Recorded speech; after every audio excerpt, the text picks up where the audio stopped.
Assalamualaikum warahmatullahi wabarakatuh. Halo, saya Putri Ayu Anjula.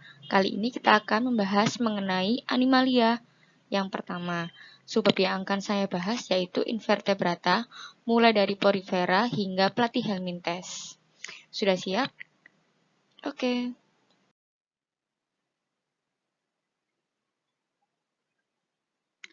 Nah, untuk yang pertama adalah mengenai ciri-ciri kingdom Animalia. Sebenarnya, makhluk hidup apa sih yang bisa dikategorikan sebagai animalia? Ciri-cirinya adalah sebagai berikut. Yang pertama, makhluk hidup itu multiseluler, yaitu memiliki banyak sel dalam tubuhnya. Yang kedua, memperoleh makanan secara heterotrof. Heterotrof ini maksudnya adalah makhluk hidup tersebut tidak bisa menghasilkan makanan sendiri, sehingga dia harus memakan makhluk hidup yang lainnya. Makhluk hidup yang bisa menghasilkan makan sendiri adalah tumbuhan karena dia punya klorofil, sedangkan animalia dia tidak punya klorofil. Yang ketiga, memerlukan oksigen. Yang keempat, reproduksinya secara seksual pada beberapa filum, ada juga yang secara aseksual.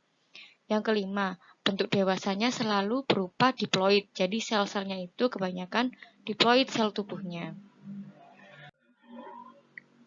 Nah, sekarang jumlah lapisan tubuh atau selom dalam tubuh animalia. Berdasarkan jumlah lapisan tubuh dan selomnya, maka animalia itu dibagi menjadi 3 macam. Ini berdasarkan ada tidaknya rongga tubuh ya yang pertama. Jadi aselomata ini adalah animalia yang dia tidak punya rongga tubuh. Kemudian ada selomata. Selomata ini adalah animalia yang dia memiliki rongga pada tubuhnya. Kemudian ada pseudoselomata. Pseudoselomata ini adalah animalia yang dia memiliki rongga tubuh tapi masih belum sempurna. Lanjut ya. Sekarang tipe simetri. Tipe simetri ini adalah bagaimana caranya kita bisa membagi tubuh hewan atau sumbu tubuhnya. Jadi ada 3 macam, ada asimetrikal, ada radial, dan ada bilateral. Kalau asimetrikal ini kita potong dari sudut manapun, maka kita tidak bisa menghasilkan bagian animalia yang sama. Yang kedua ada radial simetri atau simetri radial. Ini kalau kita potong dari sumbu manapun, maka akan dihasilkan bagian dari makhluk itu dalam keadaan yang sama. Jadi sumbunya banyak, itu namanya simetri radial. Kemudian yang ketiga ada simetri bilateral. Simetri bilateral ini dia hanya memiliki satu sumbu. Jadi kita harus cari sumbu di tengahnya agar bisa membagi tubuh hewan itu menjadi 2 bagian yang sama.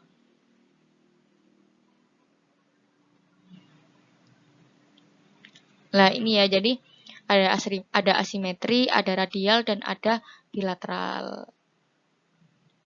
Lanjut. Kemudian mengenai peta konsep dari Kingdom Animalia.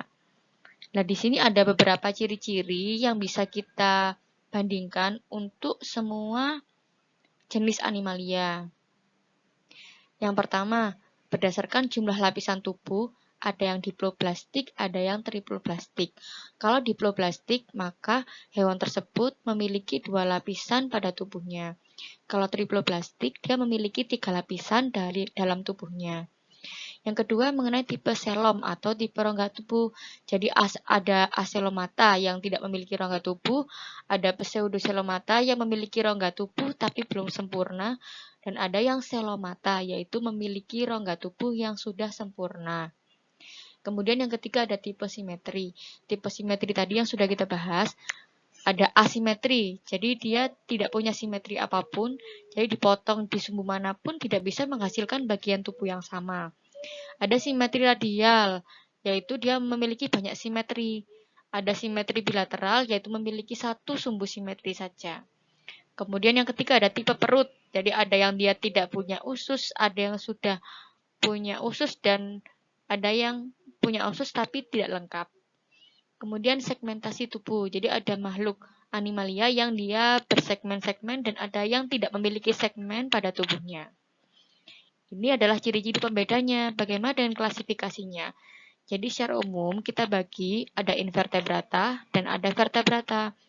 Invertebrata ini anggotanya ada Porifera, Coelenterata, Platyhelminthes, Nematelminthes, Annelida, Mollusca, Arthropoda, dan Echinodermata.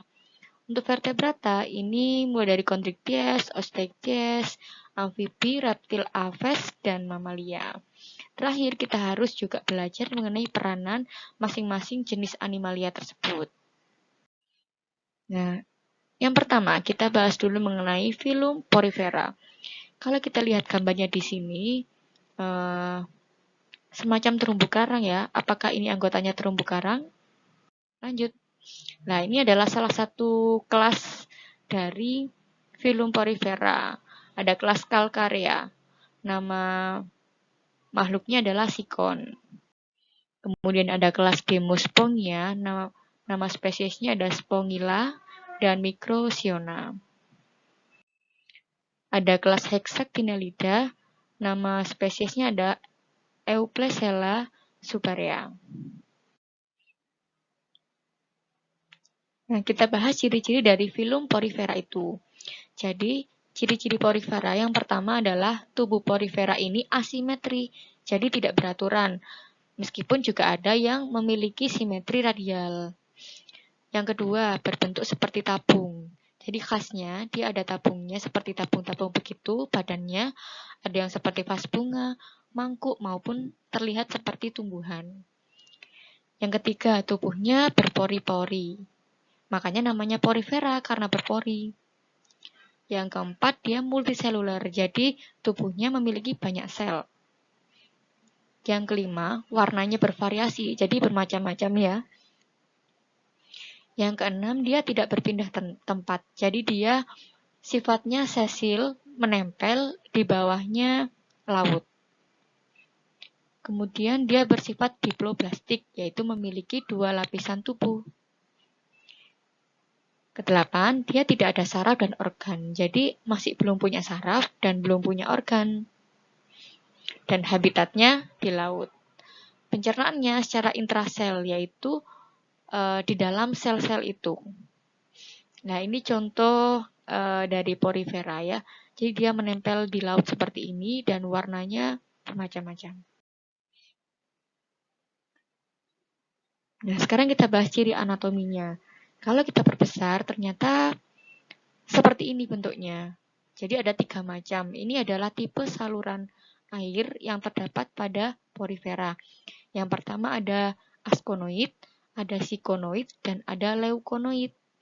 Untuk askonoid sendiri, ini dia tipenya sederhana. Jadi air akan masuk lewat sini, lubang-lubang ini, kemudian keluar melalui oskulum. Oskulum ini di atas.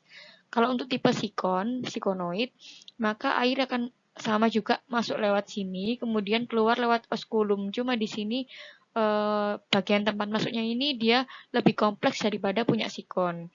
Untuk yang tipe leukon ini lebih kompleks lagi seperti ini ya. Dan tetap keluarnya juga sama lewat oskulum. Jadi porifera ini hidup secara heterotrof. Dia makan dari bakteri dan plankton yang dibawa oleh air yang masuk. Makanan yang masuk ke tubuhnya dalam bentuk cairan. Sehingga porifera disebut juga sebagai pemakan cairan. Dan ini hidupnya di laut. Nah, sekarang adalah kerangka tubuh atau spikula dari porifera. Jadi ada 3 macam kelas dari porifera tadi. Yang pertama kelas Hexactinellida, ini spikulanya tersusun dari silika, ya, atau zat kersik mirip bintang 6 lengan. Jadi seperti ini. Yang kedua ada kelas Demospongia. Tubuhnya tersusun dari serabut spongin. Serabut spongin seperti ini. Ada lagi kelas Calcarea, jadi tubuhnya tersusun dari kalsium karbonat seperti ini. Nah, ini adalah bagian-bagian tubuh dari porifera yang kita perbesar.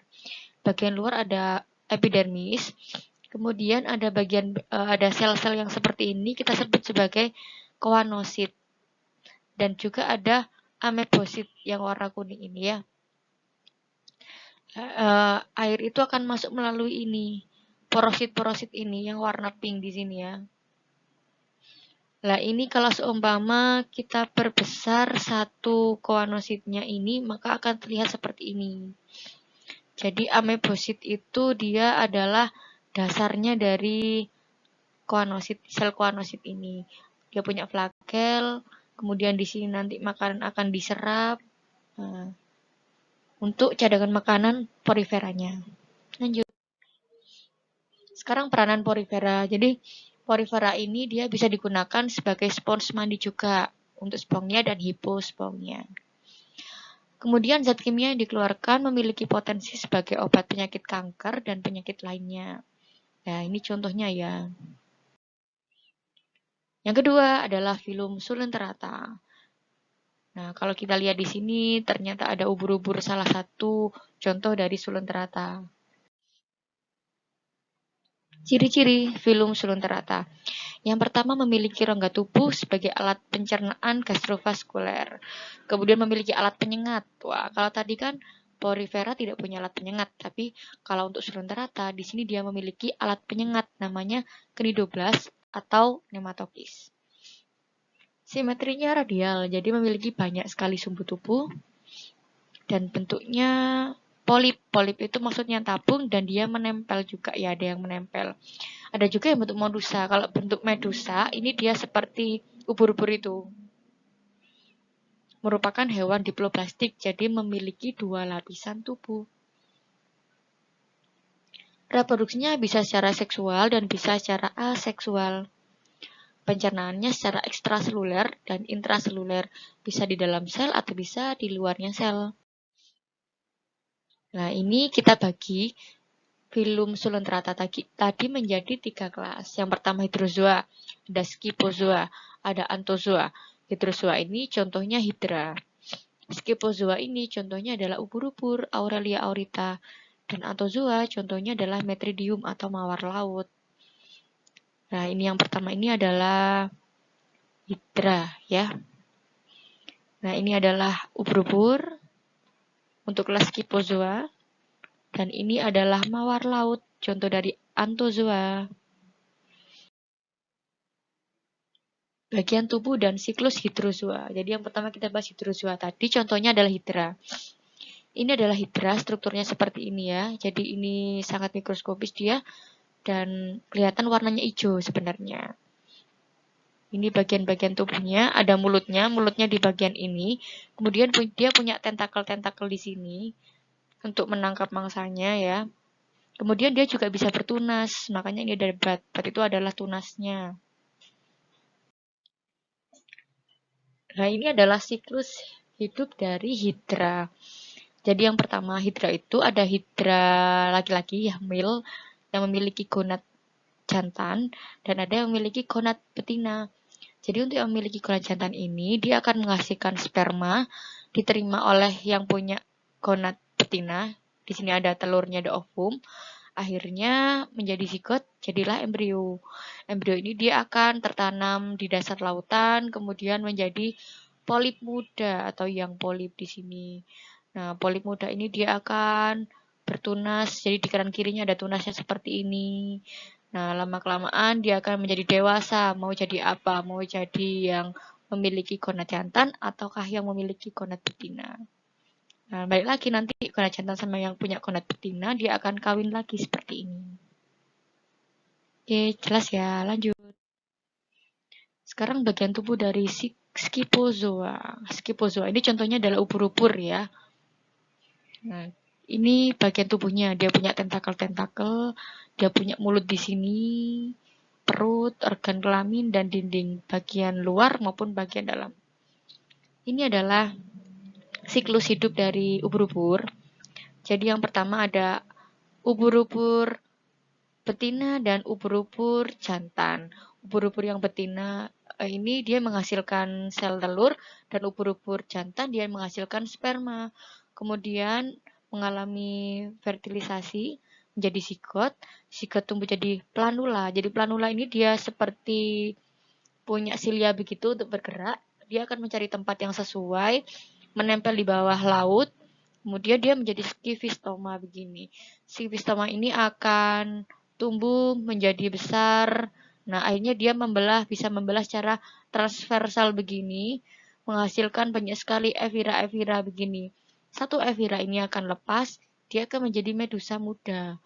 Medusa muda dia bisa melayang-layang, jadi nggak polip, nggak menempel di laut seperti ini. Jadi Evira ini dia bisa berenang di lautan, kemudian lama-kelamaan dia menjadi ubur-ubur betina atau ubur-ubur jantan. Lanjut. Sekarang bagian tubuh Anthozoa. Jadi Anthozoa ini contohnya adalah mawar laut tadi. Ini adalah golongan terumbu karang. Jadi dikatakan mawar laut memang seperti mawar ya, warnanya merah begini. Ini adalah mulutnya, ini lubang perforasi, jadi tempat keluarnya sisa-sisa makanan itu. Lanjut. Nah, sekarang peranan sulenterata. Untuk apa sih sulenterata ini? Yang pertama, hewan ubur-ubur bisa dibuat tepung ubur-ubur yang diolah menjadi bahan kosmetik atau kecantikan. Kemudian di Jepang, ubur-ubur itu juga bisa dimanfaatkan sebagai bahan makanan. Kemudian golongan Anthozoa tadi ada karang-karang pantai ya. Karang-karang itu dia dapat melindungi pantai dari abrasi air laut. Kemudian karang itu juga digunakan untuk tempat persembunyian dan tempat perkembangbiakan ikan. Oke, lanjut film Pelatih Helmintes. Untuk yang film ketiga ini, coba dilihat gambarnya. Seperti cacing-cacing ya, memang golongan film Pelatih Helmintes ini anggotanya kebanyakan adalah cacing.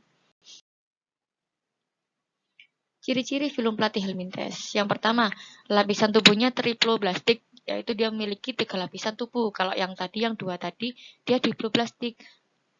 Jadi hanya punya 2 lapisan tubuh. Kalau sekarang ini untuk yang Pelatih Helmintes dia sudah triploblastik, 3 lapisan tubuh. Kemudian ukuran tubuhnya mikroskopis hingga 20 meter. Wow, 20 meter banyak sekali. Yang ketiga, tubuh simetri bilateral, jadi dia hanya punya satu sumbu simetri ya. Pipih, tidak memiliki rongga tubuh atau acelomata. Pencernaannya dari mulut, faring usus, jadi dia belum memiliki anus. Dia tidak memiliki sistem sirkulasi. Jadi respirasinya dengan kulit, bernafasnya pakai kulit. Kemudian ekskresinya dia menggunakan sel api dan dia juga bersifat hermafrodit. Jadi satu makhluk itu dia menghasilkan gonad jantan maupun gonad betina. Habitatnya bisa di air tawar, laut, tempat lembab, dalam tubuh hewan lain. Nah, ini sebagai parasit kalau dalam tubuh hewan lain. Nah, ini adalah pembagian dari Pelatih Helmintes. Yang pertama ada Turbellaria, ada cacing berambut getar, contohnya Planaria. Kemudian ada Trematoda, yaitu cacing hisap. Contohnya adalah Fasciola hepatica. Ini cacing hati. Kemudian ada Cestoda, yaitu cacing pita. Contohnya adalah Taenia saginata yang di sapi dan Taenia solium yang di babi. Ini adalah Taenia solium, kalau yang ini adalah Taenia saginata. Jadi kalau kita lihat di sini, untuk yang Taenia solium dia punya rostellum ya di sini. Kalau yang Taenia saginata dia tidak punya. Lanjut. Nah, yang pertama kita bahas Turbellaria, yaitu cacing berambut getar. Ini kita perbesar cacing berambut getar ini. Contohnya adalah Planaria tadi ya. Jadi dia punya 2 mata di sini, dia punya ovarium, tapi dia juga punya penis di sini. Makanya disebut sebagai hermafrodit. Dia sangat kecil sekali. Biasanya hidupnya di air sungai yang mengalir atau di air terjun. Dia nempel-nempelnya di bawah-bawah batuan yang besar itu. Dan dia tidak suka terhadap cahaya matahari. Yang kedua ada Trematoda, yaitu cacing isap. Nah, ini adalah cacing isap. Cacing isap ini dia bisa sebagai parasit ya. Dia punya mulut di sini. Kemudian ada ovarium dan ada testisnya dalam satu tubuh sama karena dia hermafrodit. Untuk yang ini dia kan parasit. Jadi cacing Fasciola hepatica itu dia biasanya terdapat di golongannya hewan-hewan ternak. Nah, di hewan-hewan ternak ini cacing Fasciola hepatica ini dia terdapat dalam tubuhnya. Kalau hewan ternak ini dia mengeluarkan feses atau tinja, maka ternyata di tinjanya itu ada telur dari cacing Fasciola hepatica itu. Nah, telur-telur ini dia akan menetas menjadi larva bersilia atau Miracidium yang punya silia-silia seperti ini. Nah, ini dia akan berjalan, kemudian akan menempel di hewan-hewan yang hidup di air seperti siput air tawar. Nah, di siput ini dia akan masuk ke dalam tubuhnya siput menjadi serkaria. Kemudian akhirnya serkaria ini keluar dari siput menuju air lagi. Nah, di sini dia akan menempel di rumput-rumputan yang dimakan oleh hewan ternak. Jadi kembali lagi ke hewan ternaknya. Jadi bisa kita simpulkan urutannya adalah dari telur menjadi Miracidium, kemudian Sporokista, Radia, Serkaria, dan terakhir jadi Metaserkaria. Ini Metaserkaria berarti sudah di dalam tubuhnya hewan ternak ini. Nah ini ya seperti tadi, jadi awalnya embrio, jadi Miracidium bentuknya seperti ini, kemudian jadi Sporokista, kemudian jadi Radia, ada Serkaria, dan terakhir Metaserkaria seperti ini. Dia sudah di dalamnya dagingnya hewan ternak. Yang ketiga ada cestoda atau cacing pita. Ciri-cirinya yaitu dia tubuhnya bersegmen-segmen. Segmen itu namanya proklotid. Kemudian kepalanya atau scolex itu dia mempunyai alat penghisap. Tapi dia tidak punya mulut dan alat pencernaan. Penyerapan makanannya oleh seluruh permukaan tubuhnya.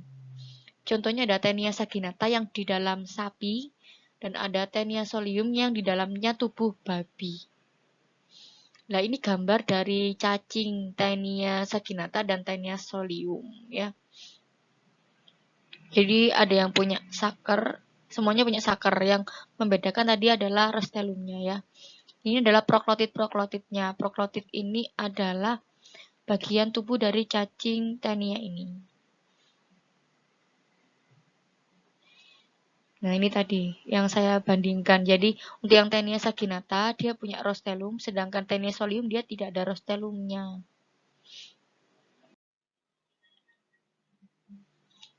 Nah, sekarang kita pelajari siklus hidup dari cacing Taenia saginata yang di sapi dan Taenia solium yang di babi. Jadi yang pertama dulu. Yang pertama ini ya. Ini adalah bagian proklotid dari Taenia saginata dan bagian proklotid dari Taenia solium. Nah, sapi dan babi terinfeksi karena termakan telur Taenia. Jadi dia memakan tumbuh-tumbuhan, ternyata di dalam situ ada telur Taenianya. Kemudian menjadi onkosfer, embrio cacing, terlepas dari telur, menembus dinding usus dan beredar ke otot-ototnya hewan-hewan ini. Kemudian onkosfer berkembang menjadi cysticercus di dalam ototnya kedua hewan ini. Akhirnya ketika kedua hewan ini dia disembelih, dimasak, manusia terinfeksi karena memakan makanan mentah atau setengah matang yang mengandung cysticercus atau telur dari Taenia ini yang di dalamnya hewan ternak kedua ini. Nah, jadi di dalam tubuhnya manusia itu akan menjadi cacing Taenia saginata atau Taenia solium. Kalau kita besar maka ada bagiannya seperti ini ya. Kalau sudah dewasa, jadi dia banyak sekali proklotid-proklotidnya seperti ini. Jadi kalau proklotidnya ini dia bisa terlepas, dia akan bercampur dengan feses yang dikeluarkan oleh manusia ini. Nah, sekarang peranan filum dari Platyhelminthes. Yang pertama, planaria tadi atau cacing pipi itu bisa digunakan sebagai makanan ikan. Yang kedua, cacing hati itu parasit pada sapi. Namanya Fasciola hepatica. Kemudian ada cacing hati parasit pada manusia. Ini di Cina ya, namanya Opisthotorsis sinensis. Ada lagi cacing darah, Schistosoma japonicum. Dia penyebab penyakit schistosomosis.